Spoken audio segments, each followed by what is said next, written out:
Anybody that owns a horse or has ridden, especially in the law enforcement community, that bond between the mounted officer and, their horse is very strong. And so when it's time for them to finally separate, when it's time for that horse to retire, they want the best for that animal.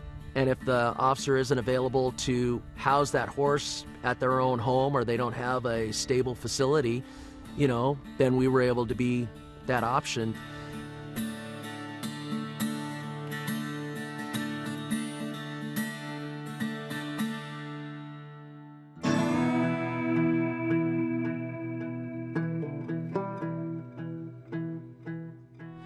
LAPD reached out to us a few years ago because they had some horses that were going to retire, and they had heard about our program. And when Duke, the most recent addition to our herd, was getting to retire a few months ago, they reached out to us and asked us if we wanted to give Duke a home and to keep him working with first responders.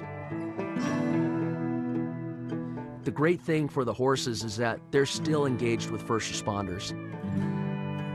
Now, instead of being on the front lines with them, they're helping them heal.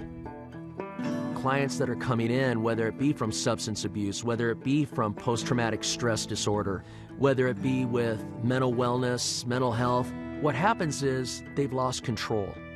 And for a first responder, losing control is critical, because many times we're the problem solvers. We're not supposed to have problems. We're not supposed to talk about our problems. We're supposed to, what I like to call, handle the next. You go to that traumatic call, and then you're expected to go write a parking ticket. So at First Responders First, we are here for all first responders. So we have an 1,100-acre ranch, and we have Equine Therapy to help them in their recovery journey. So in the cases of animals, especially a horse, they're just great resources of support for anybody that's dealing with mental health issues. In this model of therapy, the team consists of 2 humans and any number of 4-leggeds, but the 2 humans are a mental health professional and an equine specialist. It's an experiential form of therapy in that the experience itself is the therapy. A lot of people tend to poo-poo it as some kind of spiritual nonsense or whatever, but these creatures really help people.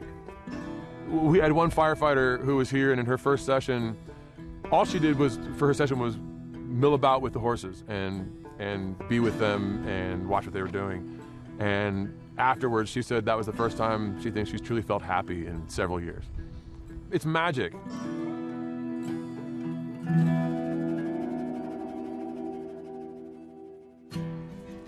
The horses are coming out here, and they're being spoiled rotten. It's a pretty good retirement job. Oakley was the first LAPD horse we got.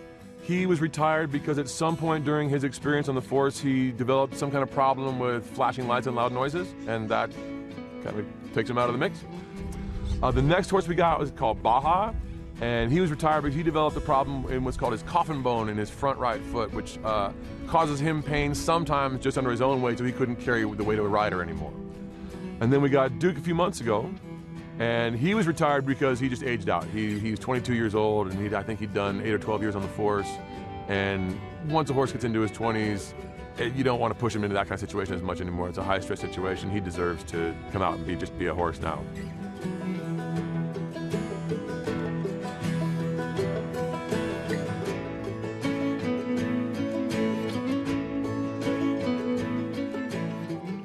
When Baja first got here, after about 4 or 5 days in the corral, we opened the corral gates and let him out, and it was wildly anticlimactic, which is what we're looking for. The other horse was kind of like, oh, it's that guy, now he can come out with us.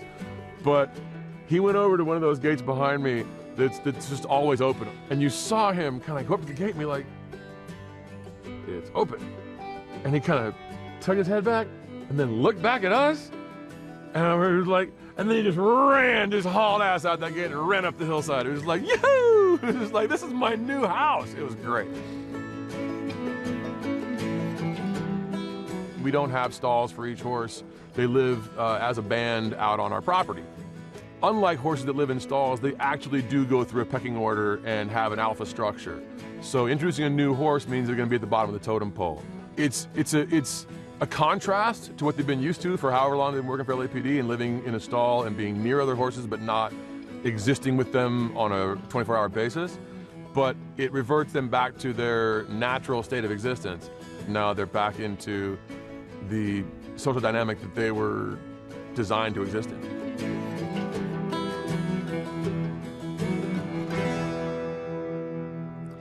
I was a police officer for 29 years. I retired as a sergeant.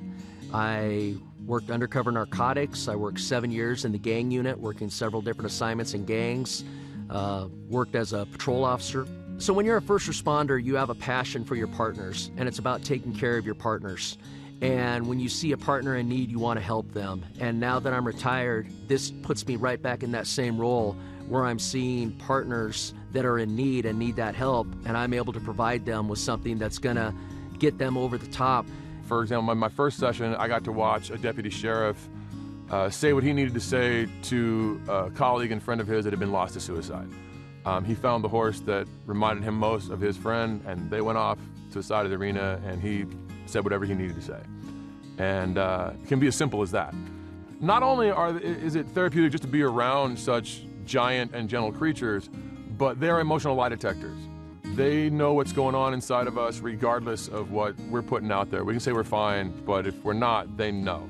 It's a chance for the client to check in with themselves and see if they're really being honest in the moment with both themselves and this creature. Leroy, who's the black and white one, is the most obstinate. He's the one who's going to make you earn it the most. As a client, you're going to have to be completely honest with this creature to get him to do what you want him to do. We had a client who lost his girlfriend. She had committed suicide with his off-duty weapon in his house. And we had an exercise set up where we had the three different sections of the arena were set up as the past room, the present room, and the future room. And each of the clients was going to take a horse representing either themselves or somebody from their life through those different places. And this guy decided to take that woman. And he found the horse and then took her into the past room, and they walked around the past room for a while, and they brought her into the present room, and they walked around the present room for a while, and they started heading to the future room, and I swear to God, that horse stopped all 4 feet, stock still, and would not move. He's pulling, would not move. He'd been following him all around with no problem until he started to head to the future room. And somewhere that horse knows, coming off of him, this person can't go to the future with you because she's gone. And he ended up taking the halter off and walking into the future room by himself. And that horse didn't move again until we were done with the whole session. All the people had left the arena. It was remarkable to see that happen. Horses are such perceptive animals. If you're tense, a horse will tense up.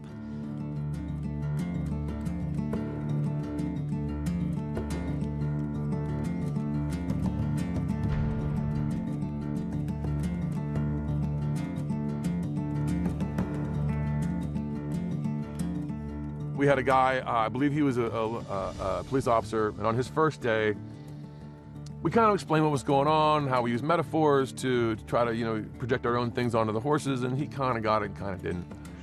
And the exercise, they were supposed to put a halter on a horse and lead them through something. And he put a halter on a horse and couldn't get him to go anywhere, and tried for a good 15 or 20 minutes and just couldn't get him to do anything. Finally just took the halter off and came back and sat down.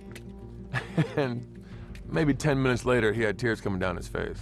And he said, I didn't know what I was doing, and it didn't work. And then when I came back out and I sat down, I thought about it. I was like, I was trying to get that horse to move and just wasn't gonna do it, and just wasn't gonna do it. And I finally realized I'm sitting here like, that's me and my wife, man. If she doesn't wanna do it, all you can do is she's not gonna do it. And sometimes you gotta take the rope off and try something else. And I was like, you get it. That right there is exactly what we're talking about. And then we had another guy that same day who was on his last day.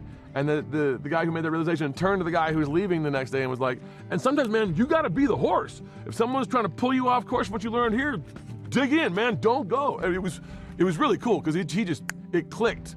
The whole metaphor thing with him just clicked. He became known as Captain Metaphor for the rest of his stay here.